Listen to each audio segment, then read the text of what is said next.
আমার প্রশ্ন ছিল আরকি, জি। মানে আমি এদিক থেকে আইলার আছে আমার। এখন আমি একটা টেম্পোরারি কাজ করতেছি আরকি। তো আমার কাছে অ্যা 5 মান্থস এর পে স্লিপ আছে।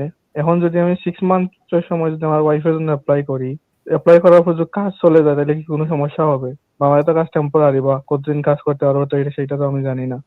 আপনি আপনি এখন কি সেটেলমেন্ট ভিসায় আছেন? আপনি স্পাউসকে আনতে চাচ্ছেন, তাই তো? জি, জি। ওকে।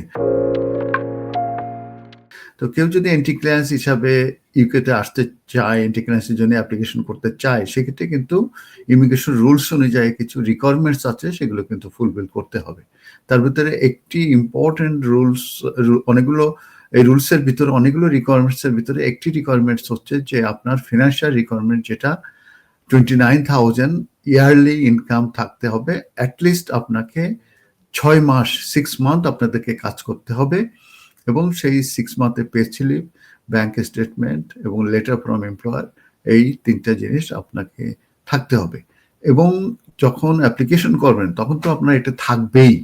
থাকার পরে তারা এক্সপেক্ট করবে যে আপনার ওয়াইফ আসা পর্যন্ত কিংবা ইন ফিউচারে হয়তোবা আপনার ইনকামটা থাকবে।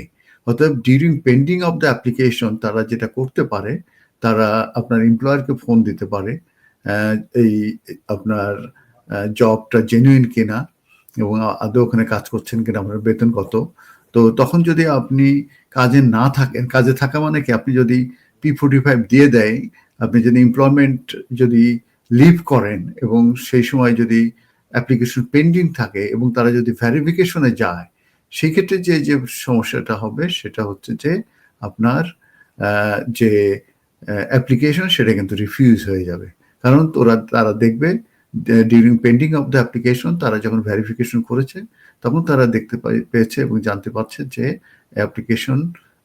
অ্যাপ্লিক্যান্টের যে স্পন্সর, যার 6 মাসের কাজ থাকার কথা, 29,000 করে ইনকাম থাকতে হবে, সেই ইনকামটা তার ছিল ডেট অফ দ্য অ্যাপ্লিকেশনে, কিন্তু অ্যাপ্লিকেশন করার পরে যে সেই ইনকামটা কিন্তু নাই।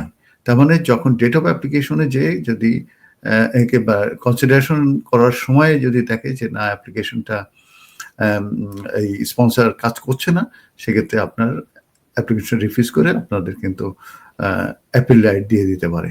অতএব অ্যাডভাইজেবল হচ্ছে যে আপনি ডিসিশন পর্যন্ত অবশ্যই কন্টিনিউ করবেন আপনার কাজের ব্যাপারে।